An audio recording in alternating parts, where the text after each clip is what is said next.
Sometimes it's incredibly easy to be a hindsight Harry. Hey, this team should not have traded away this player. Hey, this team should have signed this other player. Hey, this team made a bad decision. Hey, this team did their thing. And months later, we are criticizing the decision because now we know what happened. Hindsight is a benefit.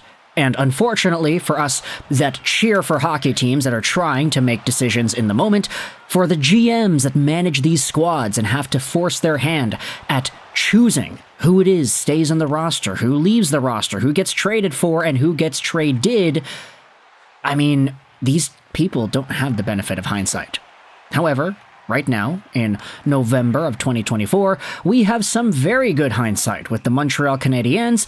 And what I wanted to do was talk about some of this hindsight as it was described by one Maxime Truman on a recent edition of the Stanley Cup 25 podcast. Now, I'm pretty sure most of y'all are familiar with Truman. He does stuff on the radio, and he's a writer too. He also is the person who runs Dans les coulisses, I'm pretty sure, so he's got his sources, he's got his connections, he is in the Montreal mediascape, and in the recent episode of the Stanley 25 show, which does include some notable names. I mean, Tony Marinaro is on the video broadcast from this 15th episode. There were some comments made by Truman that go out there and talk about the Canadiens and their goaltending. Now, we have made a bunch of videos throughout the season talking about how Cayden Primeau has been bad, talking about how Sami Montembeault has been inconsistent, but if you go over to the Canadiens and their goaltending right now, hey, I'm sorry, but that aforementioned Cayden Primeau, he's at an .845 save percentage and a .467 goals against. Sami Montembeault has an .893 save percentage and a .329 goals against in 13 games. Admittedly, Montembeault can be a lot better than this. It's just, okay, I take that back. They can both be better than what they have shown off so far. The triple goalie rotation of last year, I think, really helped out a lot of these Canadiens goaltenders in just being able to get a sufficient workload, but seeing both Primeau and Montembeault get extended minutes in 2024-2025, it has been far from great. And sure, while there are the games or two that really stand out as big positives, of course, the first game of the season is the big one. Ultimately, the body of work that the Canadiens are putting out in front of these goalies take away what positive goaltending attributes they have and make it a lot more difficult on them to maintain proper save percentages and numbers. I will say, though, for one Cayden Primeau and his .845 save percentage, he has just been lights out terrible this season. Sure, there were some good games from last year that really had Canadiens fans believing in this dude. And sure, there were a few games at the beginning of this season where Primeau admittedly was pretty good, but just the recent sample size, I mean, the guy has not been able to stop a beach ball. Not a lot of confidence is going his way from Canadiens fans, and what the Stanley 25 show and Maxime Truman talk about on the recent episode is exactly the trade process of Primeau. This is what Truman says from the earlier edition of the show. Last year, the Montreal Canadiens received better offers for Cayden Primeau than they did for Jake Allen. And they traded Jake Allen. Jake Allen, just in case you needed the scoop on him and what he's doing with the New Jersey Devils, he's been fantastic, by the way. Markstrom has also been pretty good, but man, oh man, Jake Allen is out there with a .916 save percentage, a .230 goals against average in 7 games played. And he's got 2 shutouts. The guy has 3 wins. 2 of those wins are shutouts. He's got that .916 save percentage, and I mean, look, he came off of a 6-2 victory over the Florida Panthers, .926 save percentage. He had a 1-0 shutout loss to the San Jose Sharks, .963 save percentage. He had a shutout against the Oilers, yeah, that Edmonton team that everybody talks about. Connor McDavid just got his 1,000th point, whoop-de-doo. Jake Allen also had a few stinkers against Tampa and the Islanders, but he also did have a shutout against Utah with 20 saves over there. He's been fantastic this season, and of course, I mean, Jake Allen, if you wanted to say, oh, if he was on Montreal, his numbers would not have been as good. Yes, that is very, very fair. I'm not going to say that if Jake Allen was suiting up for the Canadiens in 2024-2025, I'm not saying that if he was there, he would have gotten 2 shutouts by now. That's definitely not the case. But you do have to acknowledge that he is, at the very least, playing very well. Sure, if Cayden Primeau or Sami Montembeault were playing behind that New Jersey defense instead of the Montreal defense, they'd probably have better numbers too. The teams are a lot different Their timelines are different. Their talent levels, what they're capable of, the expectations, they're all different. They are not the same, so you cannot cut and paste numbers and just say, oh yeah, Jake Allen in Montreal would be so much better.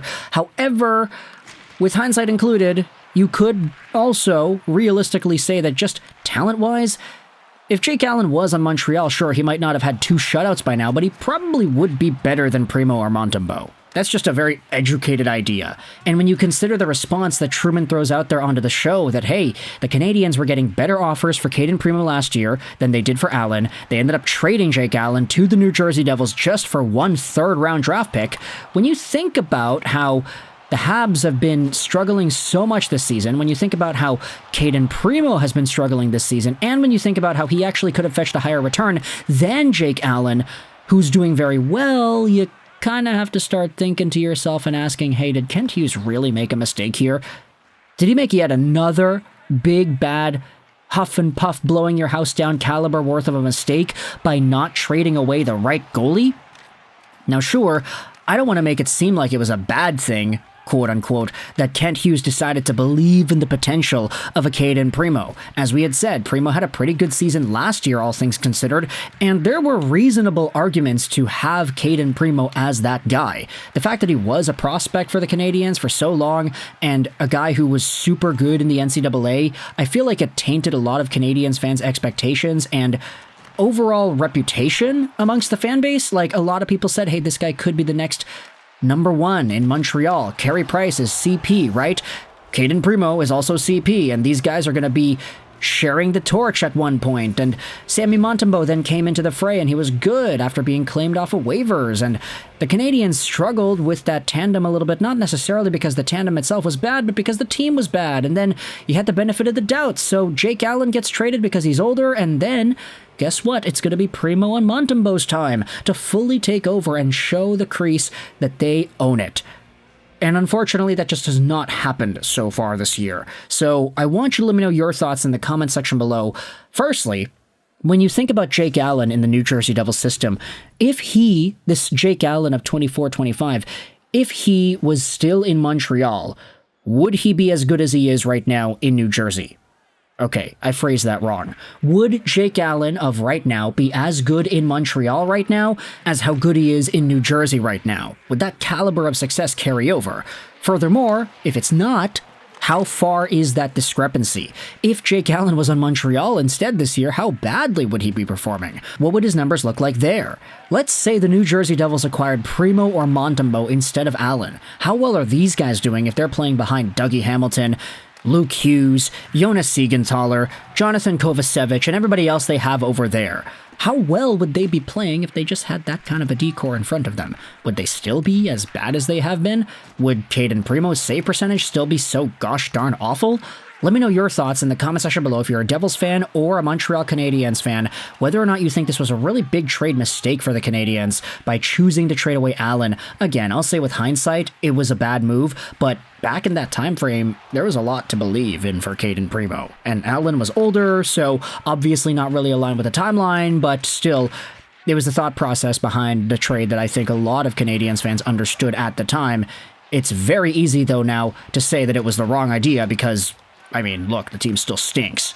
Anyways, thoughts in the comment section below if you're a Canadiens fan or a Devils fan. What are your opinions on the goaltending situation, and did Kent Hughes make a mistake? I hope you enjoyed this video,